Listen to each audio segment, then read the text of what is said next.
ভারতের অরুণাচলে 15টি মসজিদ সিলগালা করল রাজ্য প্রশাসন।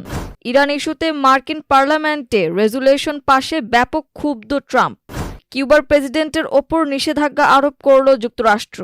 হরমুজ নিয়ে চূড়ান্ত সিদ্ধান্ত নেবে ওমান ও ইরান, আরাকচির কঠোর বার্তা। মধ্যপ্রাচ্য উত্তেজনায় ফের বাড়ল তেলের দাম। কোনো হতাহত ছাড়াই উদ্ধার হয়েছে পদ্মা নদীতে পড়ে যাওয়া বাসটি।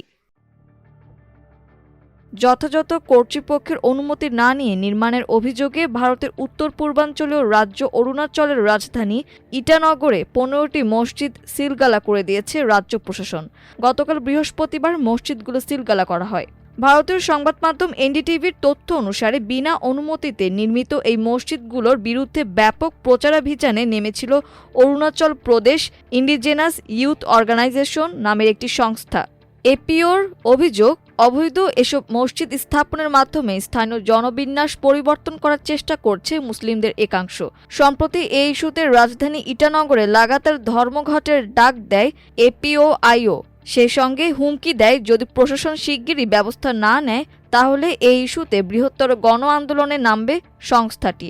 তারপরই বৃহস্পতিবার মসজিদগুলো সিলগালা করে রাজ্য প্রশাসন।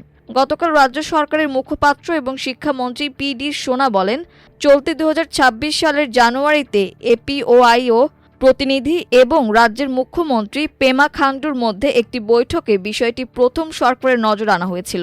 বৈঠকের পর সরকার জেলা কর্তৃপক্ষকে প্রয়োজনীয় অনুমতি ছাড়া নির্মিত স্থাপনাগুলো চিহ্নিত করার নির্দেশ দেয়। পরবর্তীকালে একটি সরকারি সমীক্ষায় ইটানগরে 15টি অননুমোদিত মসজিদ চিহ্নিত করা হয়। তিনি জানান, রাজধানী কর্তৃপক্ষ চিহ্নিত স্থাপনাগুলোর মধ্যে 12টি সিল বা খালি করার সংক্রান্ত আইনি প্রক্রিয়া আগেই শেষ করেছিল।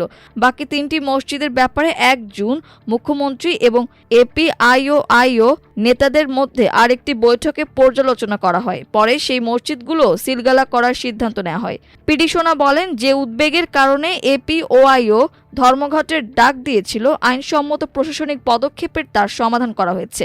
আমরা আশা করি ভবিষ্যতের জনস্বার্থ সংশ্লিষ্ট ইস্যুতে ধর্মঘটের ডাক দেওয়ার আগে এআইওআইও তাদের সিদ্ধান্ত পুনর্বিবেচনা করবে।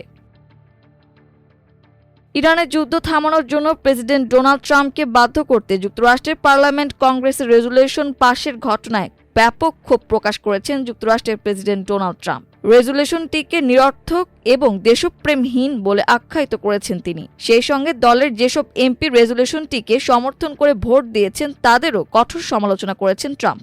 নিজের সামাজিক যোগাযোগ মাধ্যম ট্রুথ সোশ্যালে পোস্ট করা এক বার্তায় প্রেসিডেন্ট ট্রাম্প বলেছেন, গতকাল কংগ্রেসের হাউস অব রিপ্রেজেন্টেটিভসে একটি নিরর্থক রেজুলেশন পাশ হয়েছে। 4 জন বাজে রিপাবলিকান এমপি তাতে ভোটও দিয়েছেন। আমার যুদ্ধ সংক্রান্ত ক্ষমতা সীমিত করতেই এই রেজুলেশন আনা হয়েছে এবং এমন এক সময় এটি পাশ করা হয়েছে যখন আমরা ইসলামী প্রজাতন্ত্রী ইরানের সঙ্গে যুদ্ধাবসান সংক্রান্ত আলোচনা চূড়ান্ত পর্যায়ে আছি।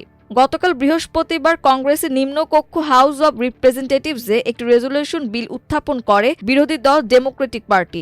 বিলটির বক্তব্য ছিল, ইরান যুদ্ধের জন্য যেসব মার্কিন সেনা বর্তমানে মধ্যপ্রাচ্যের জলসীমায় অবস্থান করছে তাদের এই অবস্থান অব্যাহত রাখতে হলে অবশ্যই কংগ্রেসের অনুমোদন নিতে হবে ট্রাম্প প্রশাসনকে।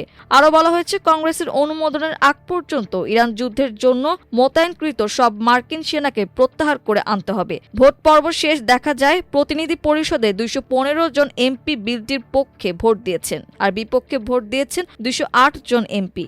বিরোধী দল ডেমোক্রেটিক পার্টির উত্থাপিত এই বিলের পক্ষে ভোট দিয়েছেন সরকারি দল রিপাবলিকান পার্টির 4 জন এমপিও। রিপাবলিকান পার্টির যে 4 এমপি রেজুলেশনের পক্ষে ভোট দিয়েছেন তারা হলেন মিশিগানের টম ব্যারেট, ওহাইওর এমপি ডেভিডসন, পেনসিলভেনিয়ার এমপি ফিটস প্যাট্রিক এবং কেন্টাকির এমপি টমাস ম্যাসি।